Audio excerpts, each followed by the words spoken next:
Hi there, my name's Jason DeWild and I'm the Head of Audio here at the Australian Institute of Music.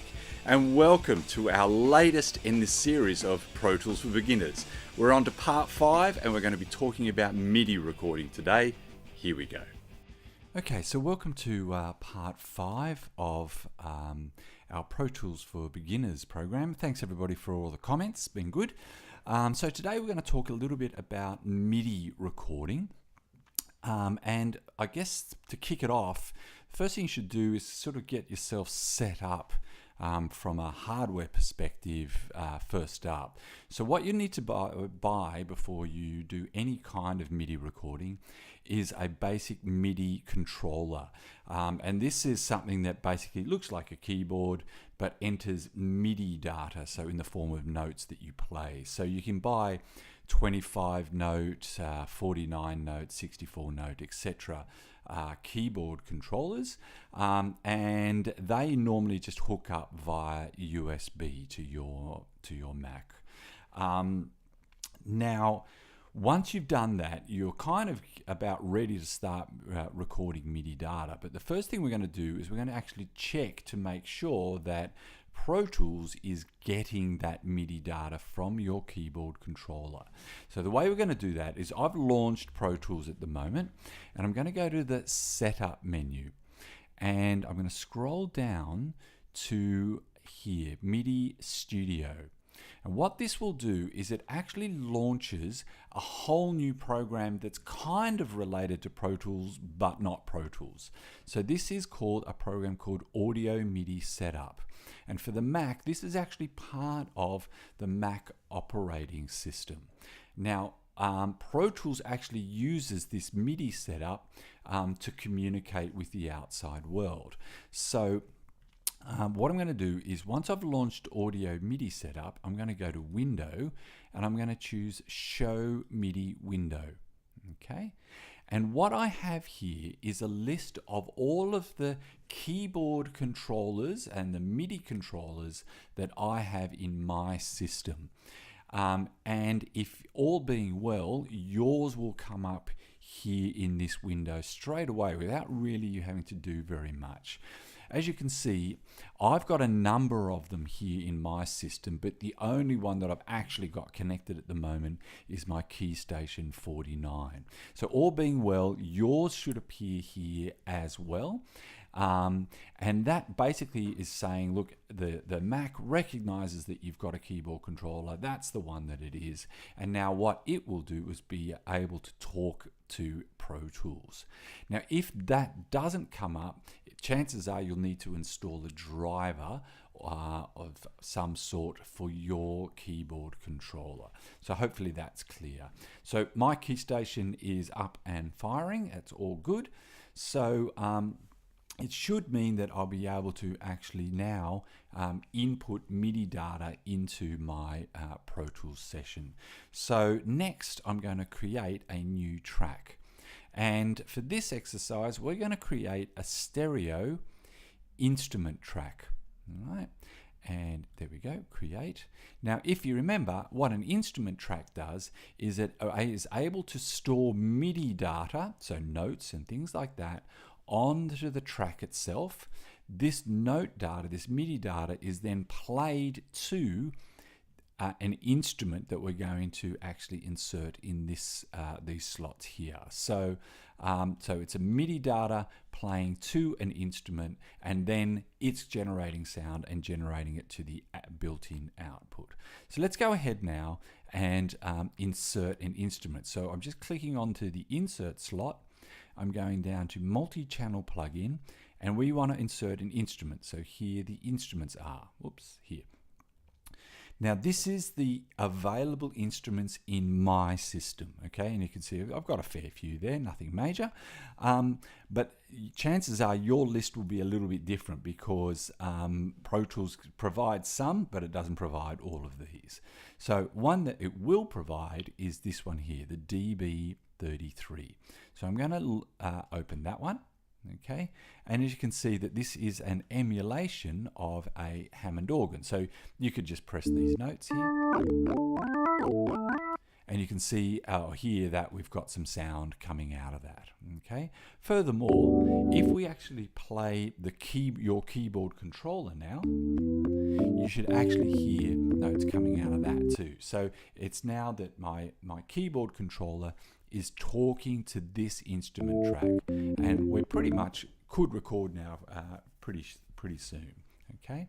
Now what I'm going to do is I'm going to instead of using this sort of factory default, I'm going to change it to ballad and soft. All right. So I'm going to just change it to a really to a different tone, and here we are there. Okay. Perfect. All right. So I'm going to now put that away. Cool. So we're pretty much getting to a point where we could record. I'm going to just save this.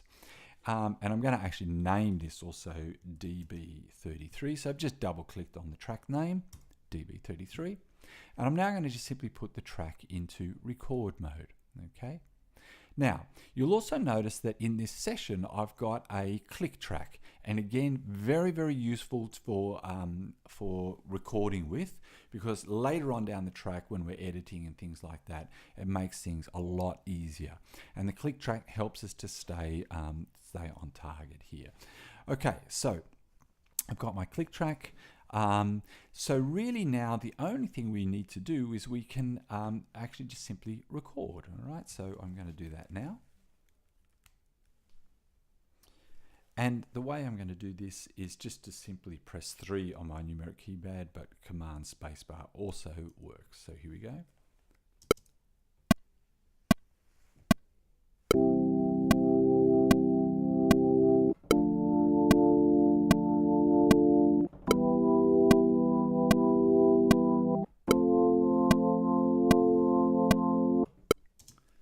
Okay, so you can see that straight away we've got a recording here. Okay, now I'm going to just, to show you something here, I'm just going to get the grabber. I'm going to look here. Okay, all right. Now, if you can see here, I'm going to just zoom in a little. All right, you can see here, right, that my notes are absolutely smack bang on, right, with the bar numbers here. Okay, now that is certainly no indication of my playing ability, right?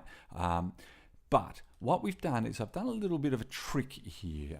Because I'm not actually a very good keyboard player, I've enabled something that helps me to play in, or helps me to play in time. But actually what happens is that Pro Tools shifts the notes that I play to make sure that it is pretty much on time all the time. And this is called input quantize. So basically what it's doing is that if there's small timing changes with the way I play, Pro Tools will automatically align and push the notes to its nearest grid value. And in my case, the grid is, I think, on 1 bar. So let's have a look at how input quantize works, okay? So if I go to Event, and event operations, okay, you can see here that you have something called input quantize, okay, and I've enabled it, right? So basically what it's saying is that all of the note ons, so basically all of the time that I play a note, it will then preserve the note duration and then shift it to the nearest 8th note according to the grid here. So if you're a bit shabby like me in playing in time, you may want to enable input quantize. It doesn't work for everybody because obviously it takes away a lot of the sort of human feel about it and becomes very much of a sort of click-based kind of performance, but it is useful for kind of laying down some ideas that are pretty much on time. We can now go ahead and play the track back.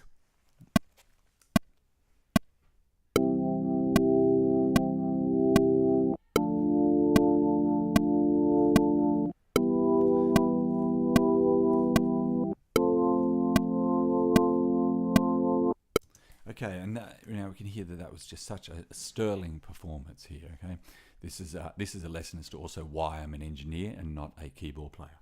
Okay, what I'm going to do now is I want to add to this part now. So I'm going to add some bass notes here. Now, again, because I'm not a very good keyboard player, I use a mode which helps me to add to the parts as I want.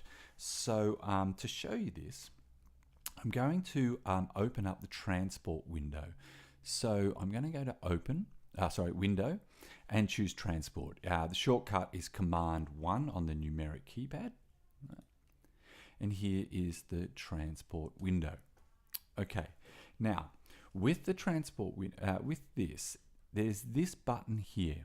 Okay, this is what's called the MIDI merge button. All right, now without this, all right, if I was to start recording, which I'll just do now, okay, right, it's going to wipe out, right, all of the notes that I'd played previously. Okay, so it's just simply going to record over the top of what I'd previously done. I'm just going to undo that. Okay, but that's with MIDI merge switched off. But what I'm going to do now is I'm going to actually switch MIDI merge on. So now when I record, it will actually add on to the existing parts and the existing notes that I've got here. So a use for this might be that you might play the first pass of it as a right-handed part, and then the second pass of it with MIDI merge on will be a left-handed part. So you'll end up getting a right and a left part. So what I'm going to do now is I've enabled MIDI merge, and I'm just going to simply record one more time, and this time adding the bass notes.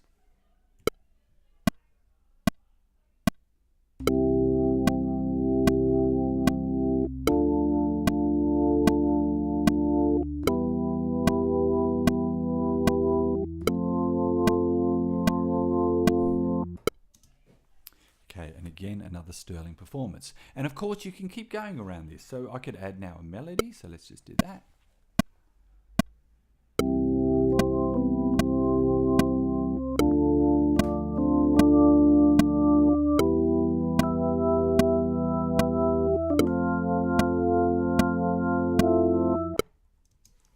Okay, and so on and so forth. So this is very, very good in basically kind of constructing your MIDI parts almost one note at a time if you wish to do that. Okay, so we now have our MIDI part. The other thing that I'm going to maybe explain to you as well is that this can also be used sort of punch into certain parts. So if I just wanted to punch in at say bar 4, right, I can select this bar, right, and just record on that section and leave everything else untouched. Okay, so if I was to record now, okay, there's my new part, and that, you know, may or may not work. So I'm just going to undo that. Okay, so it allows you to sort of punch in at certain parts. Now, in addition to MIDI recording as we've got now, I'm going to also show you something that's useful for both audio and MIDI recording, and this is called pre and post roll. So if I wanted to record on bar 4, it's usually useful that the musician or yourself gets fed a couple of bars of music prior to the recording so that you can punch in, so that the musician's sort of already on a bit of a flow and can understand what's kind of going on.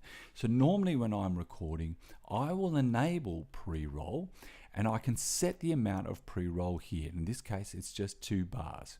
You can also see that by a little yellow triangle just here.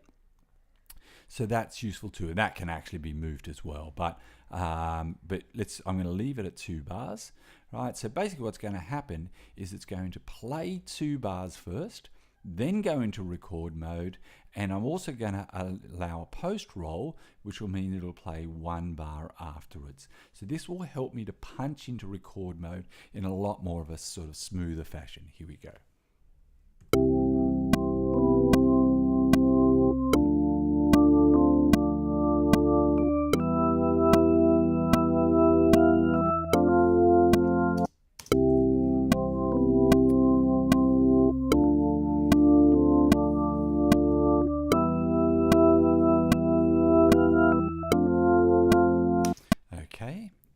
We can punch even in here if I just want to add another note at the end here. Let's try one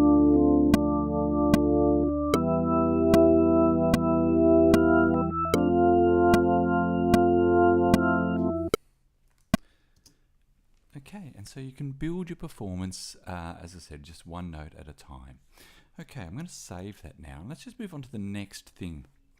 One of the things obviously that might be important, instead of hearing a sort of a boring old click there, you may want to use some form of rhythm. And the good thing, I guess, about Pro Tools when you buy it out of the box is that there's actually a reasonable drum machine, which is called Boom. So I'm going to now create another instrument track, and there we go, stereo instrument track. I'm going to put the transport window away for now, maybe just disable the pre and post roll. Okay, and I'm going to just call this Boom.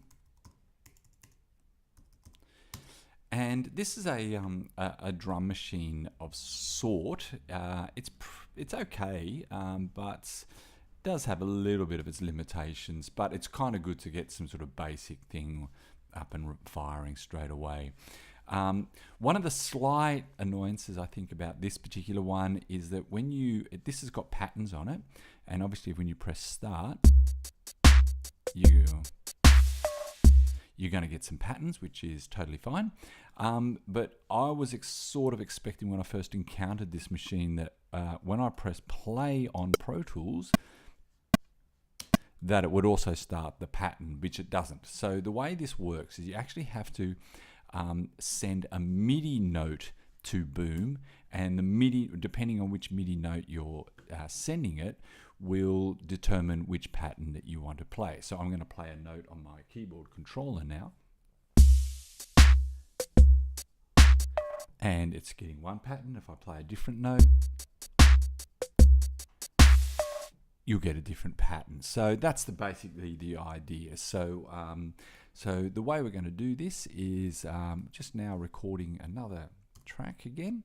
So I'm going to put Boom into record mode, and again, because input quantize is on, it means that any note that you play is going to hit on the first beat of the bar. So again, this is really useful, in fact, for programming Boom, because all of your notes will be in alignment with the actual tempo and the beat and bar number of the session.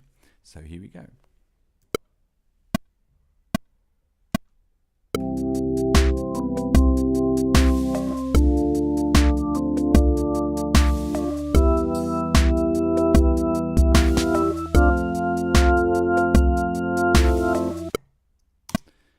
Okay, and you can see by just playing 4 different notes, I get 4 different types of patterns playing. And again, remember with the input quantize, as I mentioned before, all of these are now perfectly in a line. So that's a basic introduction and getting yourself started with MIDI recording and Pro Tools. I think up next, part 6, we're going to deal with audio editing. So thanks very much and stay tuned. Check you later. So I hope you enjoyed part 5 in our series of Pro Tools for Beginners. Don't forget to subscribe to our channel, and in part 6 we're going to be looking at audio editing. Until next time, catch you later.